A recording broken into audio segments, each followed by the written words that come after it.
ഒരിക്കൽ William booth എന്ന ദൈവദാസൻ അനേകം കുഷ്ഠരോഗികളെയും മാനസികമായി തകർന്നവരെയും നിർധനരായിട്ടുള്ള ആൾക്കാരെല്ലാം അത് സ്ഥലങ്ങളിൽ കൂട്ടി അവർക്ക് വേണ്ടതായ ഭക്ഷണങ്ങളും ട്രീറ്റ്മെൻറ്റുകളും മറ്റ് എല്ലാ സൗകര്യങ്ങളും ഒരുക്കി അവരെ സംരക്ഷിച്ചു വരികയെ വളരെ വേഗം അദ്ദേഹത്തിൻ്റെ പ്രവർത്തനം ലോകവ്യാപകമായി അത് വളരുവാനിടയായി തീർന്നു. അപ്പോൾ ഈ പ്രവർത്തനത്തോട് ചേർന്ന് പ്രവർത്തിക്കുവാൻ ശമുവേൽ ഫ്രാങ്ക്ലിൻ എന്ന ഒരു യുവാവ് ആഗ്രഹം പ്രകടിപ്പിച്ചു. വില്യം ബൂത്ത് തന്നെ ഇൻ്റർവ്യൂ ചെയ്തു. അപ്പോൾ വിദ്യാഭ്യാസം തനിക്ക് വളരെ കുറവായിരുന്നു, അതുപോലെ കായിക ശേഷി കുറവാണ്, ജ്ഞാനം കുറവാണ് എന്നുള്ള കാരണത്താൽ വില്യം ബൂത്ത് പറഞ്ഞു, നിനക്ക് ഇങ്ങനെയുള്ള യോഗ്യതകളില്ലാത്തത് കൊണ്ട് ഈ സംഘടനയോട് ചേർന്ന് പ്രവർത്തിക്കാൻ നിനക്ക് കഴിയുകയില്ല, അതുകൊണ്ട് നിന്നെ ഞങ്ങൾക്ക് ഇതിൽ ഉൾപ്പെടുത്താൻ പറ്റില്ല എന്ന് പറഞ്ഞ് അദ്ദേഹത്തെ പറഞ്ഞു വിടുവാനിടയിൽ തീർന്നു. കുറേ നാൾ കഴിഞ്ഞതിന് ശേഷം ശമുവേൽ ഫ്രാങ്ക്ലിൻ തൻ്റെ അടങ്ങാത്ത മോഹമായിരുന്നു ഈ ജീവകാരുണ്യ പ്രവർത്തനങ്ങൾ, സുവിശേഷ പ്രവർത്തനങ്ങളിലോട് ചേർന്ന് കർത്താവിന് വേണ്ടി പ്രവർത്തിക്കണമെന്നുള്ള അടങ്ങാത്ത തൻ്റെ മോഹം. അദ്ദേഹം വീണ്ടും വില്യം ബൂത്തിൻ്റെ അരികിലേക്ക് കടന്നു വന്നു. വില്യം ബൂത്തിനെ ചെന്ന് കണ്ട് അദ്ദേഹത്തിനോട് പറഞ്ഞു, എനിക്ക് വലിയ താല്പര്യമാണ് ഇങ്ങനെയുള്ള ജീവകാരുണ്യ പ്രവർത്തനങ്ങൾ ചെയ്യാനും അതേപോലെ കർത്താവിൻ്റെ മഹത്വമേറിയ സ്നേഹത്തിൻ്റെ സന്ദേശം ലോകത്തോട് വിളിച്ചറിയിക്കുവാൻ താങ്കളോട് കൂടെ ചേർന്ന് പ്രവർത്തിക്കാൻ വലിയ ആഗ്രഹമാണെന്ന് പറഞ്ഞു. വില്യം ബൂത്ത് വളരെയേറെ ദേഷ്യത്തോടുകൂടെ അദ്ദേഹത്തിനോട് പറഞ്ഞു, ഒരിക്കൽ നിങ്ങളോട് ഞാൻ മര്യാദ പറഞ്ഞ് വിട്ടതല്ലേ, പിന്നെ ഞങ്ങളെ ശല്യപ്പെടുത്തുന്നത് എന്താണ്, പൊയ്ക്കൊള്ളാൻ പറഞ്ഞു. ആ വാതിലടച്ച് അദ്ദേഹത്തിനെ പുറത്താക്കി. ശമുവേൽ ഫ്രാങ്ക്ലിൻ വളരെ വേദനയോടെ താൻ അവിടെ നിന്ന് ഇറങ്ങുകയാണ്. അദ്ദേഹത്തിൻ്റെ മനസ്സിലടങ്ങാത്ത മോഹം, വലിയ താല്പര്യം, എനിക്ക് ഇങ്ങനെയുള്ളൊരു സംഘടനയോട് ചേർന്ന് പ്രവർത്തിക്കാൻ ഒരു അവസരം ഉണ്ടായെങ്കിൽ അദ്ദേഹം ദൈവത്തോടുകൂടെ പ്രാർത്ഥിച്ചു. അദ്ദേഹം ദൈവത്തോട് യാചിച്ചു. ചില മാസങ്ങൾ വർഷങ്ങൾ കഴിഞ്ഞതിന് ശേഷം വീണ്ടും ഈ ശമുവേൽ ഫ്രാങ്ക്ലിൻ വില്യം ബൂത്തിൻ്റെ അരികിലേക്ക് കടന്നു വന്നു. അപ്പോൾ വില്യം ബൂത്തിന് അദ്ദേഹത്തെ 2 പ്രാവശ്യം കണ്ടതുകൊണ്ട് അറിയാമായിരുന്നു. ദൂരെ നിന്ന് വന്നപ്പോൾ തന്നെ അദ്ദേഹം അവിടെ നിന്നവരോട് പറഞ്ഞ് അദ്ദേഹത്തെ പറഞ്ഞു വിടാൻ. എന്നാൽ ഈ ശമുവേൽ ഫ്രാങ്ക്ലിൻ പോകാൻ തയ്യാറായില്ല. അദ്ദേഹം നിർബന്ധിച്ചു പറഞ്ഞു, ഞാൻ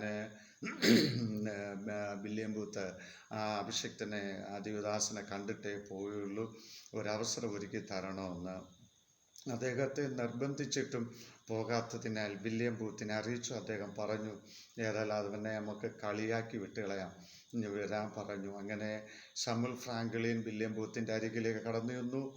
അദ്ദേഹത്തോട് പറഞ്ഞു, എന്നെ എന്ത് ജോലി തന്നാലും ഞാനത് സ്വീകരിച്ചോളാം എന്ന് പറഞ്ഞു. അന്നേരം വില്യം ബൂത്ത് പറഞ്ഞു, ശരി, നീ എന്ത് ജോലി ചെയ്യുമോ, അങ്ങനെയാണെങ്കിൽ ഞങ്ങൾക്കിവിടെ ഷൂ പോളിഷ് ചെയ്യാൻ ഒരാൾ ആവശ്യമാണ്, ആ ജോലി നിനക്ക് തരാൻ താല്പര്യമാണെങ്കിൽ ഇവിടെ നിൽക്കാൻ പറഞ്ഞു.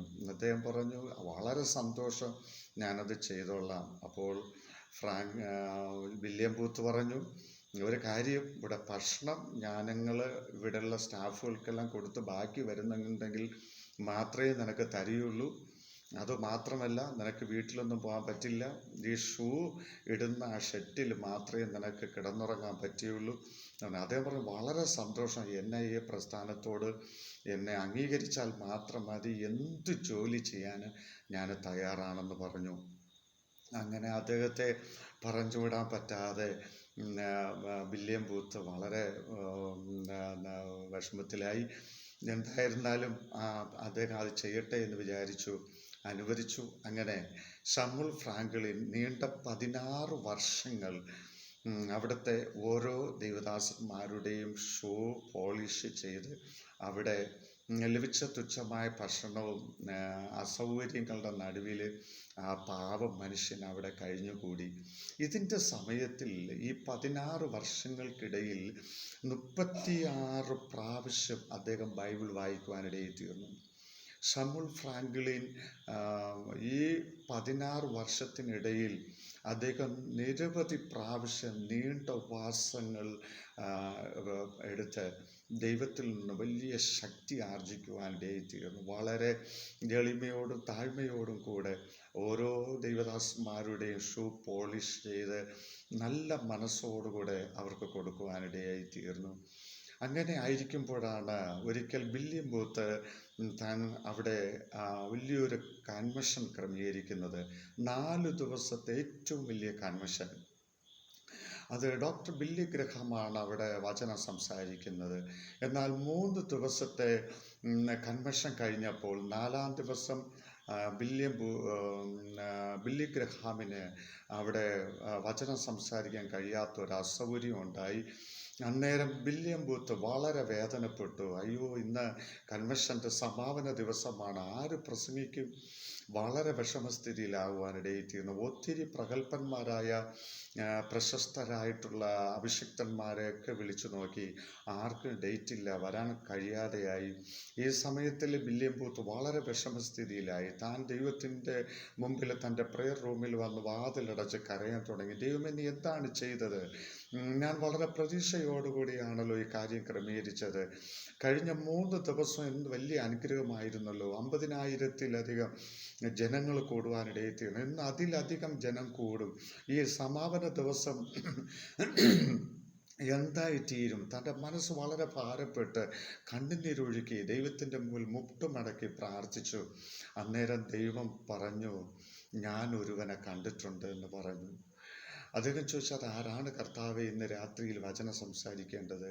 കർത്താവ് പറഞ്ഞു, നീണ്ട 16 വർഷം കൊണ്ട് നിന്നോടുള്ള ദൈവദാസന്മാരുടെ ഷൂ പോളിഷ് ചെയ്ത് ഒരുവൻ ആ ഷൂ റൂമിൽ കിടപ്പുണ്ട്, ഷമുൽ ഫ്രാങ്ക്ലിൻ.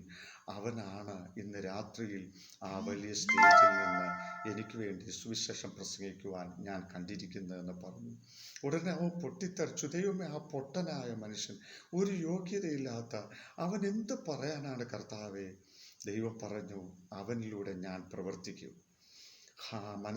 മനസ്സോടുകൂടെ ഷമുൽ ഫ്രാങ്ക്ലിൻ കിടന്നുറങ്ങി ആ ഷെട്ടിലേക്ക് കടന്നു ചെന്ന് അവനോട് പറഞ്ഞു, ദൈവം പറയുന്നു ഇന്ന് രാത്രിയിൽ ഈ സ്റ്റേജിൽ നീ വചനം പ്രസംഗിക്കണമെന്ന്.